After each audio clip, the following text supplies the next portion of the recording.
It's episode 13 of the Demo Guys podcast. No fantasy drafts for you guys today. Jason and I think we're fantasy draft out. My fantasy football team not going so well. Had Jaden Reed last night. Thought I had a touchdown. Instead, I got a broken collarbone. Jason, how's your fantasy football season going? I mean, I'm in your league. I'm at the bottom, so I can't even talk about it. I'm right there with you. I'm right at the bottom with you. So it's not going to be a good year for me. I don't think there's any hope. But, instead of talking about doing fantasy drafts, fantasy snack drafts, we're going to give you some headlines today. We're going to keep it light, get into some headlines, and then our main topic will be, does paid influencing still make sense for CPG brands? Jason and I got into a little bit of a discussion about this yesterday. Want to bring it on from off air to on air, but we're going to get to our headlines in a second. First, want to shout out our sponsor. Today's episode of the Demo Guys podcast, sponsored by Promo Mash. Not going to do a live read today. I'm just going to go from the gut, go from the heart, and just let you know that Promo Mash is the official CRM of the Demo Guys agency, also brand ambassador consultants and Velocity Goats. Before Promo Mash, when I started Brand Ambassador Consultants version 3.0, I was using Google Sheets.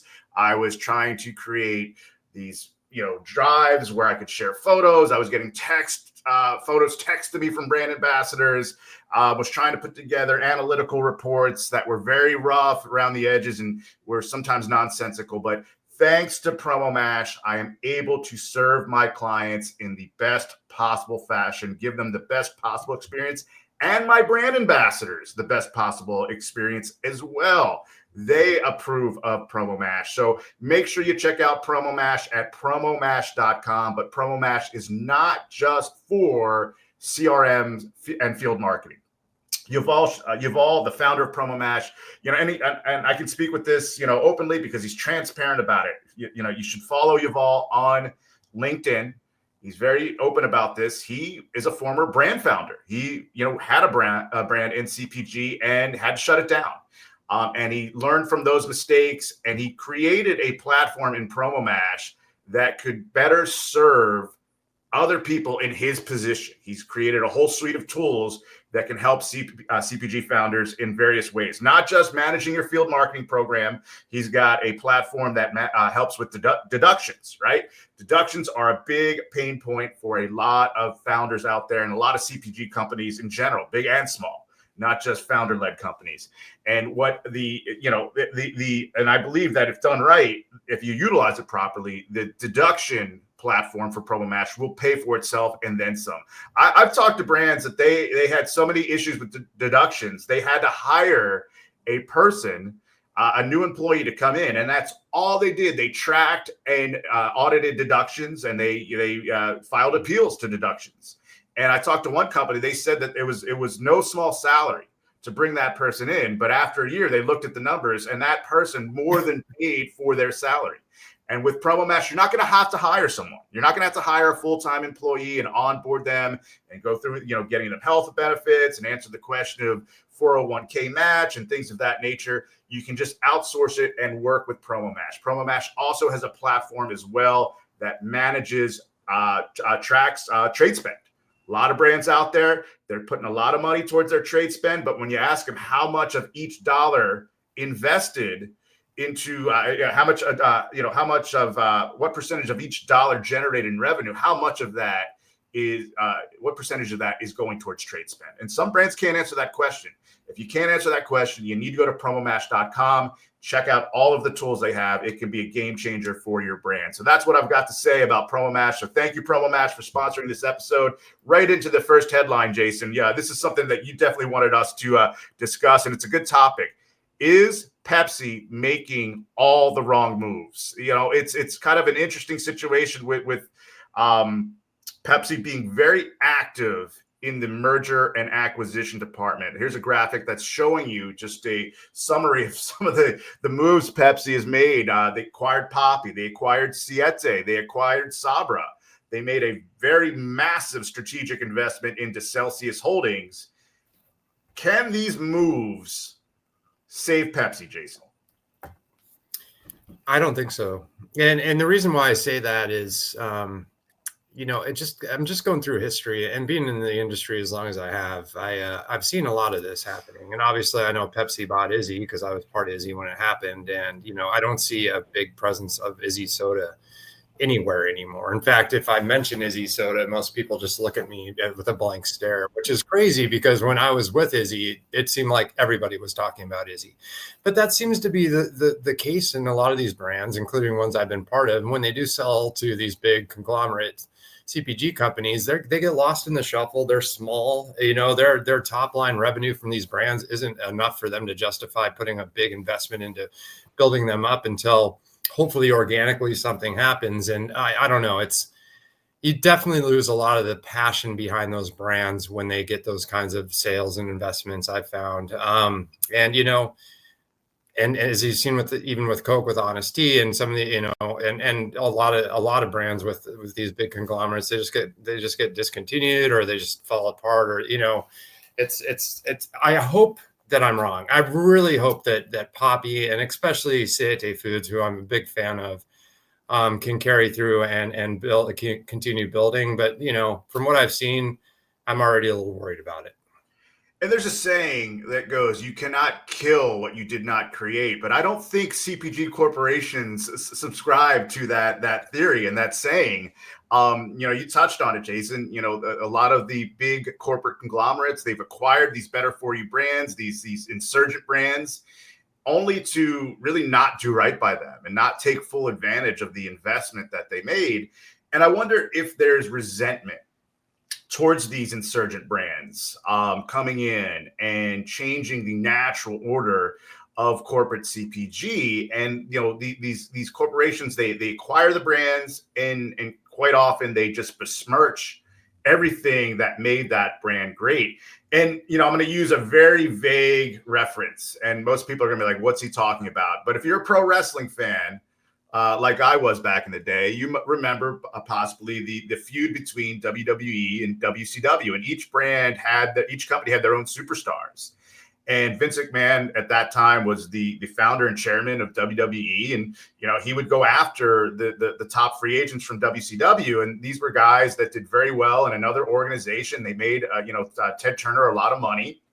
And Vince McMahon would pay them handsomely to come over, and then kind of do everything he could in many cases to run their careers into the ground, try to damage their legacies, because their legacy wasn't built in his machine, the WWE machine. And I feel like some of that exists when you look at a Coke and a Pepsi. They go out, they acquire these brands because these brands are competition. They're cutting into their market share. And rather than look at it from a positive perspective, hey, we've got this awesome new brand that came from outside our umbrella, and now we're going to take our trucks and our factories and all of our resources and just turn this brand into an even bigger juggernaut. And we rarely see that. I'd be hard pressed to tell you of a better for you brand that was acquired by, and Jason, you might disagree with me, and there could be a good example of this. And if you have a comment out there, but name for me a brand, better for you brand, that was acquired by a massive corporate CPG conglomerate, and that brand, that better for you brand, became bigger and better. You were with Perfect Bar. How do you feel Perfect Bar has been under new ownership? I don't want to, I hate to put you on the spot. Maybe I'm still very close with a lot of the family members there, but it definitely feels different to me. And I know I could speak from a more data driven side of it, and I'm not going to, because that's not I can't really do that. But here's the deal. We doubled our growth year over year into 2019. I don't think that's happened since. And that's when we sold. So I'm pretty sure it's not even close to that. And, I've seen them lose some pretty valuable PODs. So I just assume that it's one of those things. They're always going to have a spot now because they created the category, but it's pretty ripe right now for innovation. And you see a lot of brands coming into that space because they know it's once those acquisitions happen, it's kind of like opening a wound. And now all the prey is coming in and saying, all right, well, guess what? If you're going to sell to these companies that don't really care about where you are on the shelf, or pretty much you're the bottom of their portfolio at this point, we're gonna innovate. We're gonna come in. We're gonna try to take that share, and we're gonna dominate it. And you're starting to see that. I'm not going to mention any brands, but we all know who they are. So, and on one hand, when these better for you brands that have founders that have made so many sacrifices, late nights, all the travel, time away from the family, when they make these exits, on one hand, I'm very happy for them. Yeah. On the other hand, it's just, I wish we would see a few of these better for you companies just stay independent. When I was with Super Coffee, Jim DeSico, the CEO of the company at the time, the oldest brother of the DeSicos, we had a retreat. And this is going back 6 years ago in the Carlisle area. And, he got us really pumped up. He got me especially pumped up. He was talking about some of the, rumors of major companies coming after Super Coffee, trying to acquire Super Coffee at that time. And I'll never forget the quote because it's something I think about quite often. He brought up the name of the company. I'm not going to bring it up here. He goes, "Forget so and such. Why can't we one day buy such and such company?"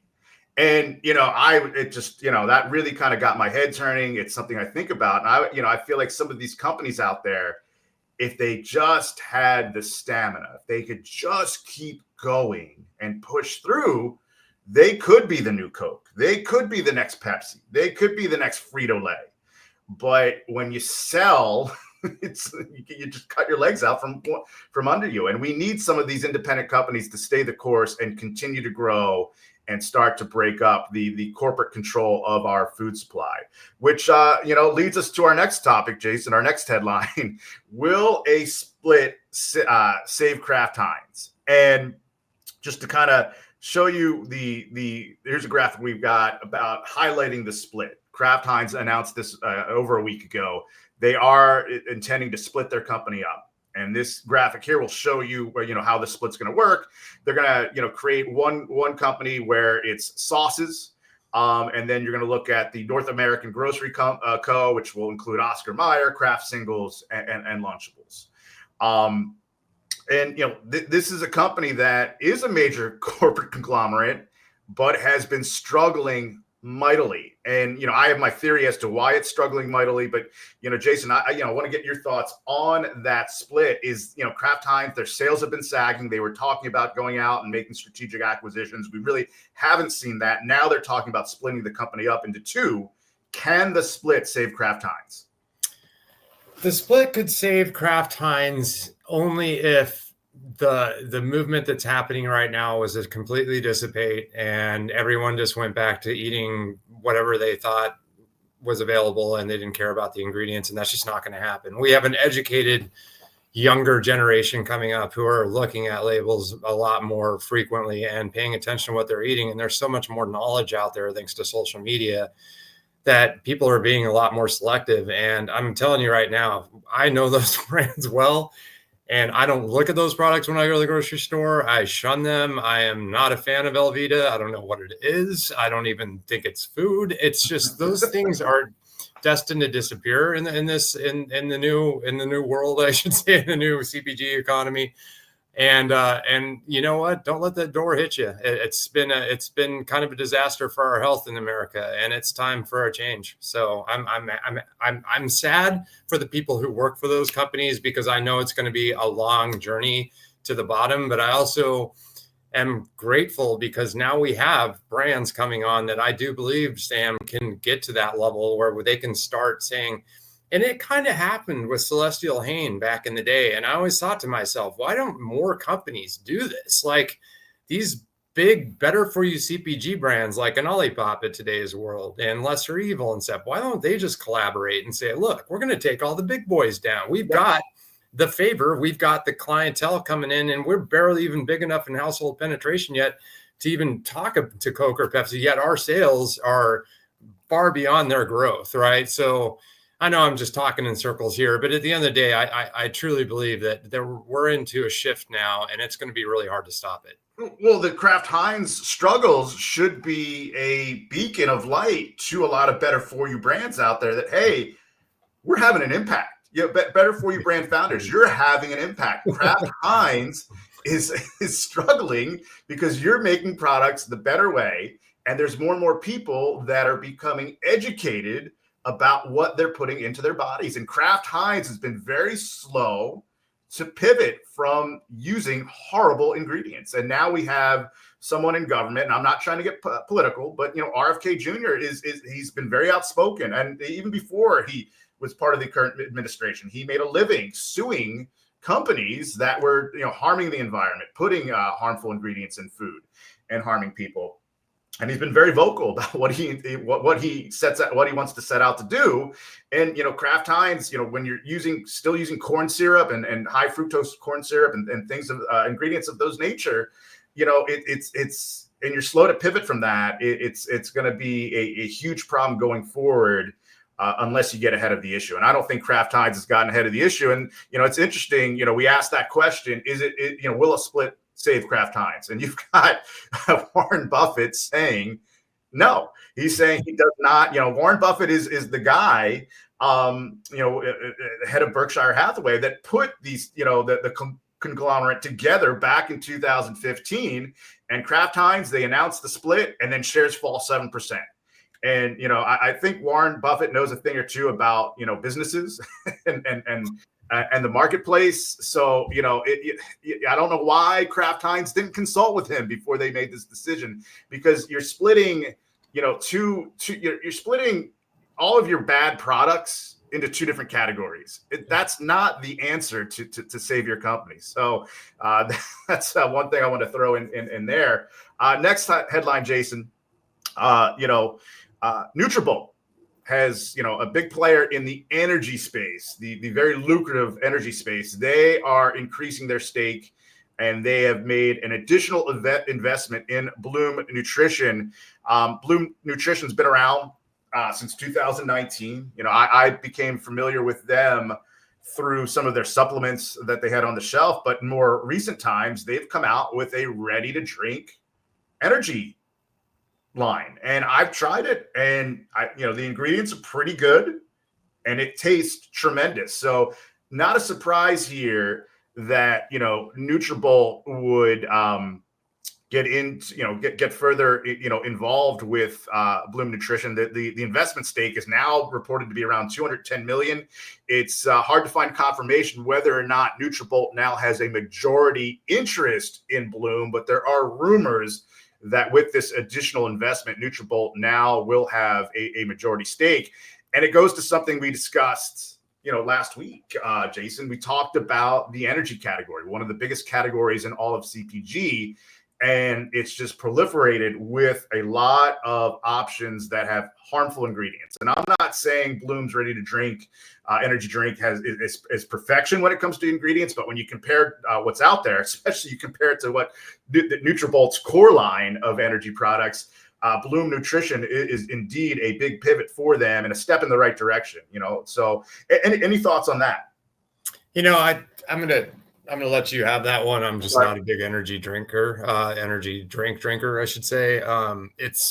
It's one of those things, like, I just subscribe to not destroying your adrenal glands altogether, but it's if it's better for you, this is what I'll say. I live across the street from a Wegmans, and I watch the sets like an eagle. That's just who I am. Like, I always pay attention to who's new, who's going out. Yep. And I've seen that set turn over a lot recently. I'm not going to mention any brands, but Bloom's new to it, and it sticks out. The cans really pop. Like, I walk by it and I see it first and foremost, and they're on the top shelf. So that's a lot to say. So I do love the packaging. The branding looks good. The ingredients do look pretty clean overall, and I do think it's got legs. It's one of those things. I feel like every day there's a new energy drink on the market, and every time I go on LinkedIn, there's 50 new energy drinks. So it's one of those things. I feel like that category is getting so saturated right now. Liquid Death just got into it. Who's going to win it? I don't know. Celsius is still driving a lot, I'm sure, with Alani Nu too. So that's my 2 cents. I don't see it stopping. People love their energy drinks. It's just who's going to win it. And is it just a temporary win because the next one's going to come along and win? That's what seems to be happening over and over again. And the question I have is, how soon will we see consolidation in the category? Will it be a year from now, 2 years from now? Because you touched on it. It's just an incredibly saturated category right now.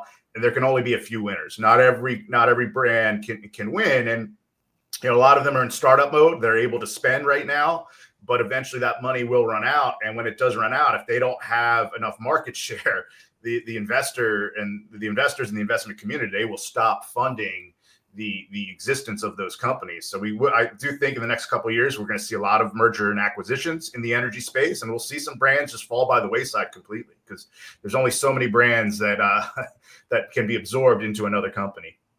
So next here, we're going to go into our main topic. And this is a conversation. Jason and I basically had our own podcast off the air yesterday at Kimberton Whole Foods when we were making some plans for the Demo Guys agency. But, the question is, and the topic is, does paid influencers still make sense for CPG brands?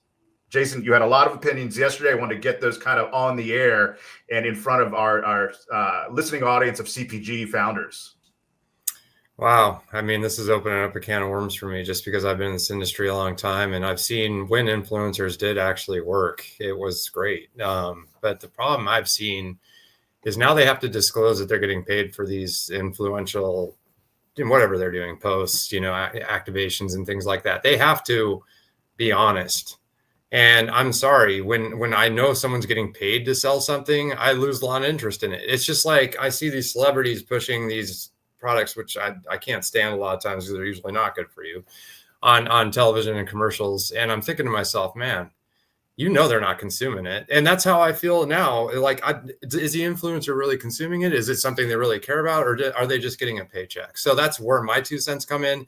And I've heard that from many, many, many people. So that's my thoughts. I'm not saying the influencers are not doing well. I'm not saying that they're that there's not some good ones out there. I'm just saying, from what I've seen, it's also really hard to track the return on investment from that. There's no way to really turn it to sales through the register. And maybe you can do it a little easier on TikTok and things like that when you can sell on TikTok. But still, at the end of the day, you might get a flash and you might get a million likes and you might sell some product on TikTok. But then somebody else comes in with another influencer and then you're just forgotten about. Whereas, like, when you win in retail and you win space in retail, people are going to keep returning and going past that product over and over again. So that's what I've got to say. And you and I talk to founders all the time, and I feel like it fits into 2 categories for me. A category of founders that have gone through that system of working with influencers. They've already run the gamut. They've already been through the process, and they don't have very many positive things to say about the ROI. And then you have the other group, the founders that really haven't invested yet in digital influencers, and they're thinking about it, and they ask us for advice.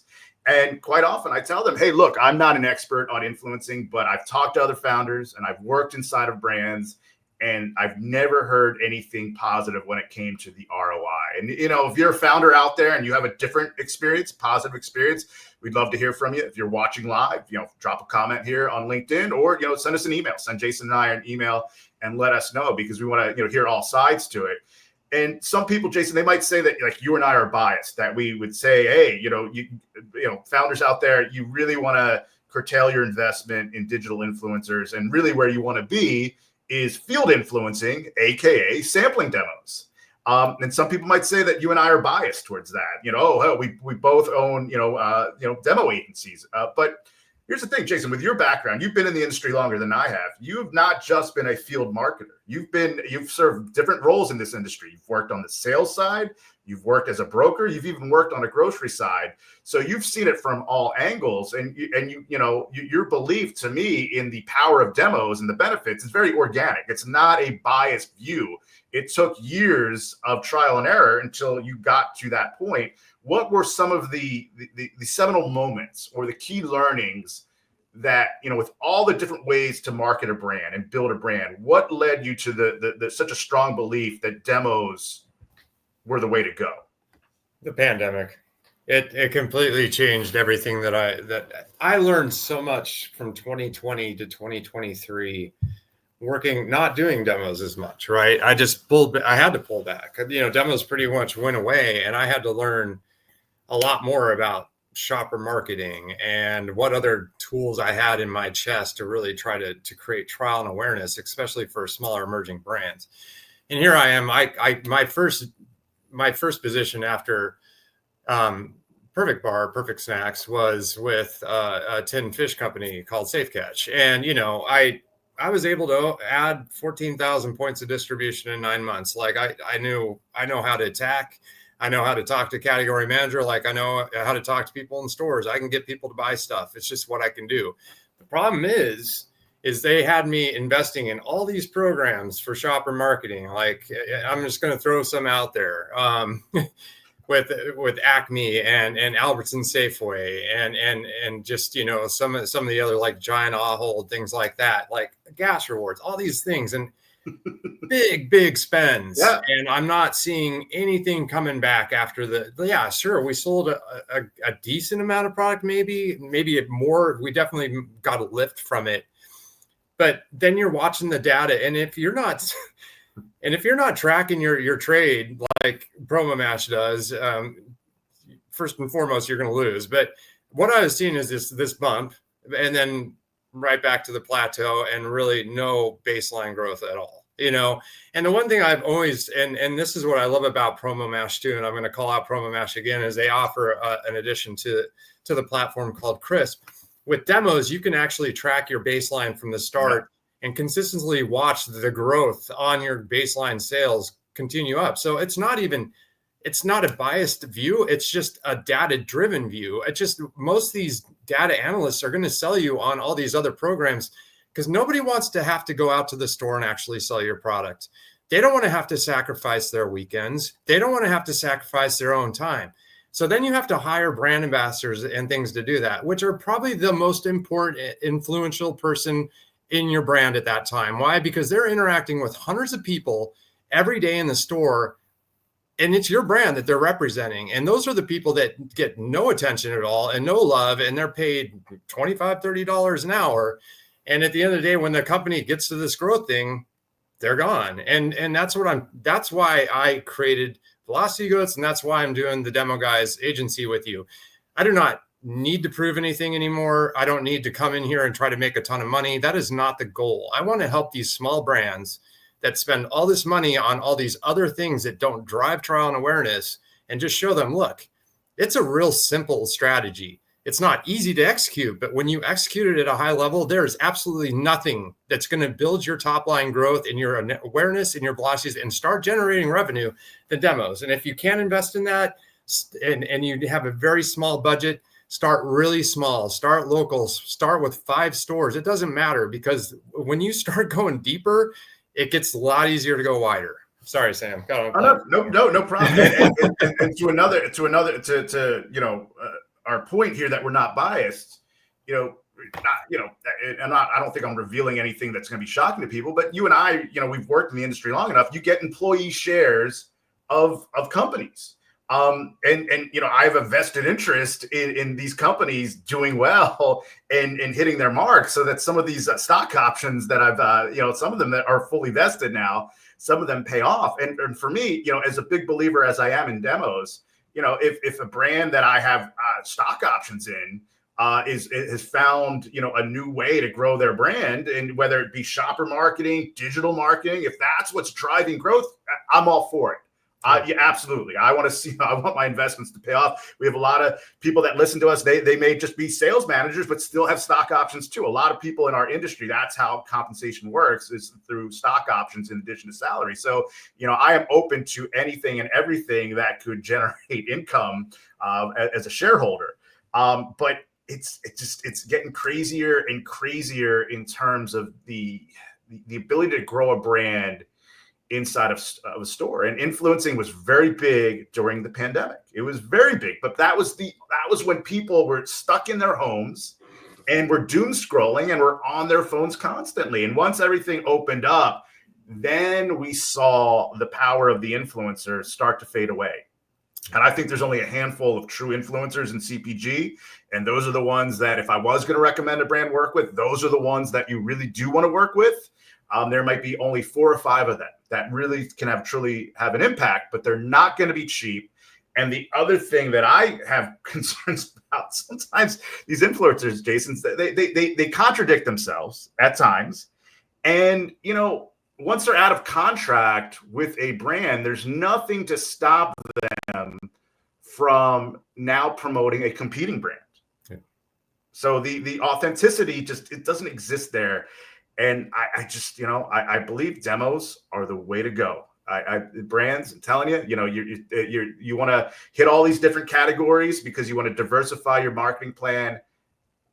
Take a look at it. I think whatever your demo spend is, you should double down on that and pull from some other buckets. But that's just my 2 cents there. Some people can say we're biased, but I think we've laid out a good argument here. What led us to believe that demos are the best way to go in CPG? But that just about does it for this episode, Jason. Good show here. Lots of good headlines. If you want to connect with us, please do so. The information is out there, right there at the bottom of the ticker. If you want to know when the next show is, we're targeting next Friday. I'm going to talk to Jason, see if we can do it at noon next Friday. But regardless of that, the best way to follow the show and find out when we're going to go live is to go to YouTube and go to the Brand Ambassador Consultants YouTube channel at BA Consultants. Give us a like, subscribe, and hit the notification button. And anytime we schedule a live show, you'll know about that ahead of time. And once we go live, you'll also get a notification as well. But for the Demo Guys podcast, I'm Sam Kaplan. He's Jason Smith. We'll see you behind the demo table. Thanks, everyone.